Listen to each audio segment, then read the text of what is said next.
বাবা, কত শীত পড়েছে। ওগো, না না, এটা হয় না। শীতের ফসল দিয়ে কি হবে বাবা? আমাদের সমস্ত ফসল যদি নষ্ট হয়ে যায়। হায় হায় হায় গো, আমার কি সর্বনাশ হলো গো। হ্যাঁ, এখন আবার কি হবে রে নবীন?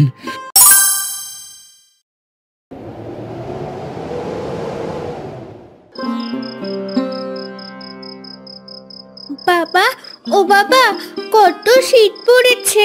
তুমি দেখেছো? আমি আর সহ্য করতে পারছি না। দেখেছি রে মা, দেখেছি। হাতে টাকা পয়সা নেই রে। যদি থাকতো তাহলে তোকে গরম পোশাক কিনে দিতাম। তাহলে কি এবার আমরা গরম জামা কাপড় পরবো না শীতে? এত কষ্ট করব? ওগো, না না, এটা হয় না। মেয়েটাকে এত কষ্ট পেতে দেওয়া যাবে না। সেটা তো আমি বুঝি গিন্নি, এই জন্যই তো এবার শীতের ফসল ফলিয়েছি। শীতের ফসল দিয়ে কি হবে বাবা? ওই ফসল বিক্রি করে তারপর তোকে গরম জামা কাপড় কিনে দেব। কি মজা, কি মজা!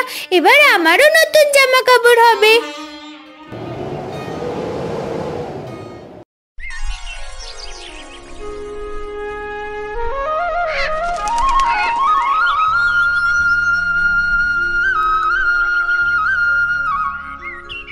ও নবীন, এদিক ওদিক ঘুরে ঘুরে কি দেখছিস রে? কাজ খুঁজছি গো দাদা, কাজ খুঁজছি। এই শীতে কোথাও একটা কাজও পাচ্ছি না আমি। তাহলে একটা কাজ কর, তুই আমার সাথে আমার জমিতে কাজ কর। তুমি সত্যি বলছো তো দাদা? আরে হ্যাঁ, আজকে থেকে কাজে লেগে পড়। অবশ্যই দাদা, তোমার সাথে কাজ করতে আমার অনেক ভালো লাগবে। যা যা, এখন বাড়িতে গিয়ে কাজের প্রস্তুতি নে, সময় মতো জমিতে চলে আসিস। ঠিক আছে দাদা, তোমাকে অনেক ধন্যবাদ।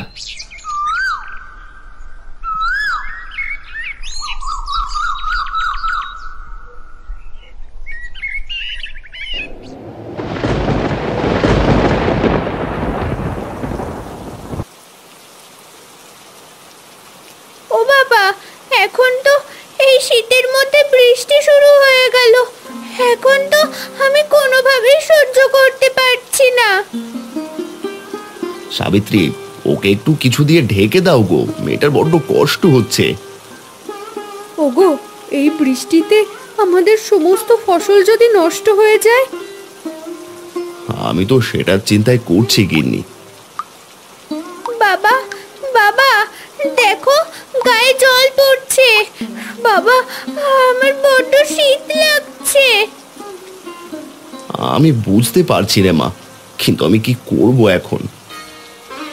হায় হায় গো, এবার ফসলগুলো আমাদের মনে হয় গেল। ভেঙে পড়ো না গিন্নি, আমি দেখছি কি করা যায়।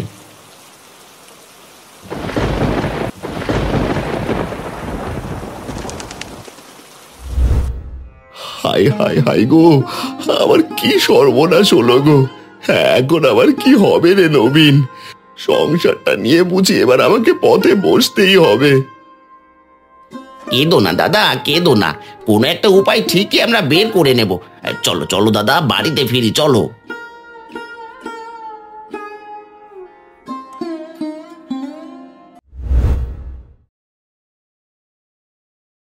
ওগো, এভাবে তুমি কাঁদছো কেন? গিন্নি, ফসলের অবস্থা খুব খারাপ। কোনোভাবেই কি ফসল কোনো কাজে আসবে না?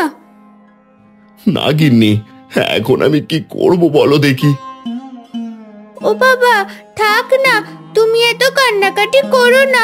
আমার শীতের জামা কাপড় লাগবে না। মারে, তোকে আমি কত কষ্ট দিচ্ছি, তুই আমাকে ক্ষমা করে দে।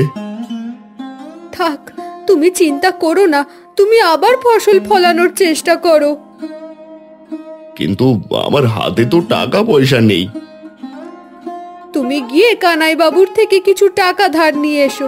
সে টাকা দিয়ে আমরা আবার ফসল ফলাবো। ঠিক আছে গিন্নি, তাই হবে।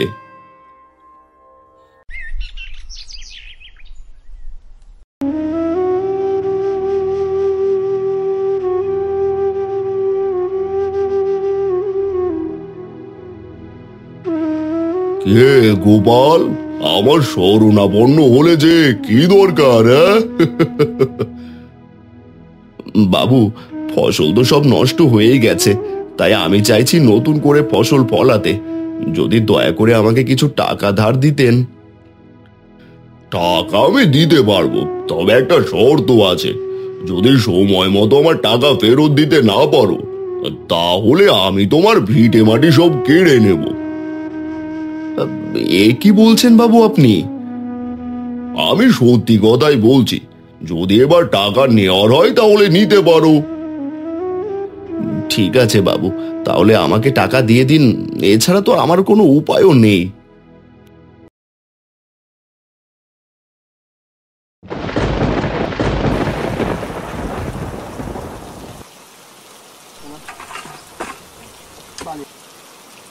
দাদা, আমরা তো আবার ফসল ফলানোর কাজে লেগে পড়েছি, তবে ফসল ফলাতে পারবো তো? পারবো না কেন? দুজনে হাত চালিয়ে করলে তাড়াতাড়ি হয়ে যাবে। সেটা নিয়ে তো সমস্যা নেই। সমস্যা হলো বৃষ্টি নিয়ে। এই বৃষ্টি কবে যে কমবে তার তো কোনো ঠিকই নেই।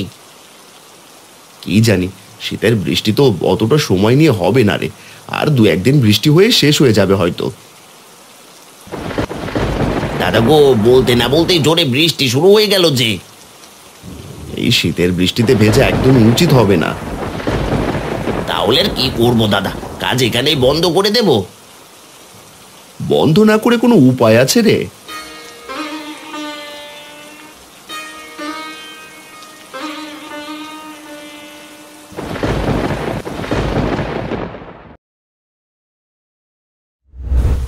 আরে কানাই বাবু, আপনি হঠাৎ আমার বাড়িতে টাকার জন্য এসেছেন বুঝি? তাহলে তুমি বুঝতে পারছো না তোমার বাড়িতে আমি কেন এসেছি? তোমাকে দেওয়ার সময় তো শেষ হয়ে গেল। বাবু, আপনার থেকে টাকা এনে ফসল ফলানোর অনেক চেষ্টা করছি, কিন্তু দেখতেই তো পাচ্ছেন বৃষ্টি কমছেই না। তা দেখে আমার কোনো কাজ আছে কি? তোমার সাথে যা শর্ত হয়েছিল আমি সেই শর্ত অনুযায়ী আগাবো। দয়া করুন বাবু, দয়া করুন। এই ঝড় বৃষ্টির মধ্যে আমি বউ বাচ্চা নিয়ে কোথায় যাব? আমাদের সাথে এমন অন্যায় আপনি করবেন না। আমি তোমাদের সাথে মোটেই অন্যায় করছি না। আমি আপনার পায়ে পড়ছি বাবু, দয়া করুন। ঠিক আছে ঠিক আছে, কেঁদো না। আমি তোমাকে আরো কয়েকটা দিন সময় দিলাম। আপনার অশেষ কৃপা বাবু, আপনাকে অনেক অনেক ধন্যবাদ।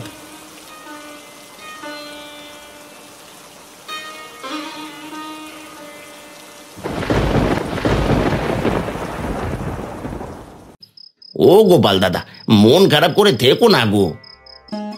কি করব বল, এই দুঃখের সময় হাসি তো আসে না রে। আচ্ছা, এই ঝড় বৃষ্টির মধ্যে তো অনেক মাছ পাওয়া যায়, আমরা মাছ ধরলে কেমন হয়? পূজা কিন্তু ফেলে দেওয়ার মতো কথা বলেনি দাদা। যেহেতু বৃষ্টি হচ্ছে চারিদিকে, এখন শুধু জল আর জল। তোরা যখন এত করে বলছিস, তাহলে আমি আর বারণ করব কেন? তাহলে চলো দাদা, আমরা মাছ ধরার প্রস্তুতি নিই। কিন্তু মাছ ধরার মতো সরঞ্জাম তো আমাদের কাছে নেই। ও নিয়ে তুমি চিন্তা করো না, আমি ঠিক জাল কিনে আনবো।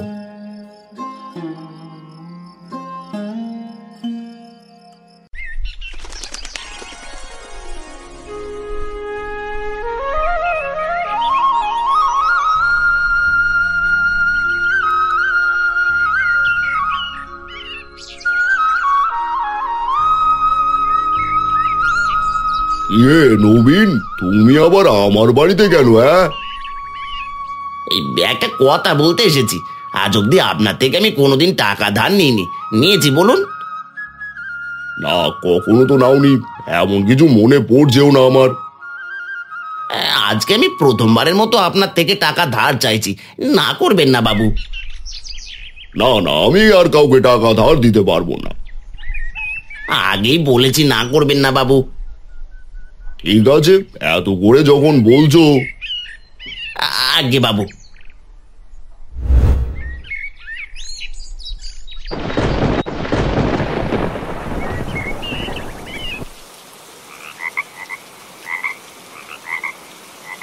দাদা, এই শীতের মধ্যে বৃষ্টি হওয়াটা আমি জীবনে প্রথমবার দেখলুম, বুঝলে? তা যা বলেছিস, আমিও জীবনেই প্রথম দেখলাম। বৃষ্টি পড়লে তো এমনিতেই শীত লাগে, তার উপর আবার মরার শীত। তবে ভালোই মাছ পড়েছে কিন্তু, তাই না?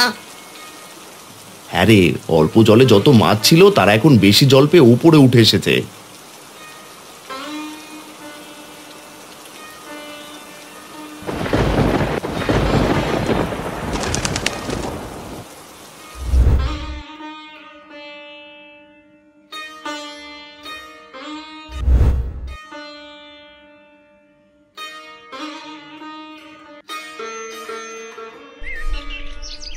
ব্যাপারটা কি হলো? তোমরা দুজনে আজ একসাথে আমার বাড়িতে? বাবু, আমি আপনার টাকা ফেরত দিতে এসেছি। টাকা ফেরত দেবে? কিন্তু এত তাড়াতাড়ি কিভাবে? মাছ ধরে, আমরা নদীতে মাছ ধরে সেগুলোকে বাজারে বিক্রি করেছি বাবু। মাছ ধরার কথা তো তুমি বলেছিলে, গোপাল কিভাবে ধরলো? বাবু, আমরা জানতাম আপনি গোপাল দাদাকে টাকা দেবেন না, আমাকে টাকা দেবেন, তাই আমি আপনার কাছে টাকা ধার চাইতে এসেছিলাম। যাক, তোমাদেরকে ধন্যবাদ। যদি আরো মাছ ধরো তাহলে আবার আমাকে দিয়ে যাবে, কেমন? ঠিক আছে বাবু, তাহলে এখন আমরা চললাম।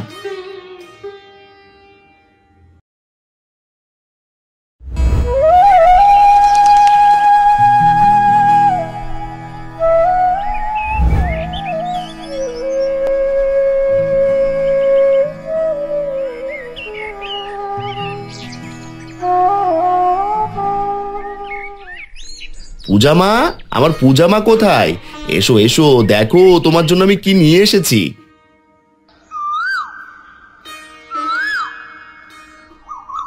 তুমি আমার জন্য কি এনেছো বাবা?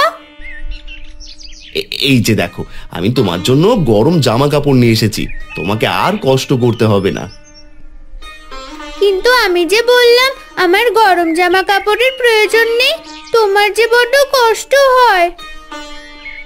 না মা, আমার আর কষ্ট নেই। তোমার মুখে হাসি দেখলে আমার সমস্ত কষ্ট শেষ হয়ে যায়। দেখো মা, দেখো আমার শীতের জামা কাপড় কত সুন্দর, আমাদের আর কোনো কষ্ট করতে হবে না। গিন্নি, এবার আস্তে আস্তে ঘরের চালাটাও ঠিক করে ফেলবো, কেমন? আমি বলেছিলাম না, এই খারাপ সময় একদিন আমরা ঠিক কাটিয়ে উঠব। এবার থেকে আগেই প্রস্তুতি নিয়ে রাখবো শীতের বৃষ্টির জন্য। না জানি আবার কবে না জানিয়ে বৃষ্টি চলে আসে। কেমন একটা অদ্ভুত ঘটনা ঘটে গেল, শীতের দিনেও নাকি বৃষ্টি হয়। এই গল্পটি যদি আপনার ভালো লেগে থাকে তাহলে আমাদের চ্যানেলটি সাবস্ক্রাইব করতে ভুলবেন না যেন।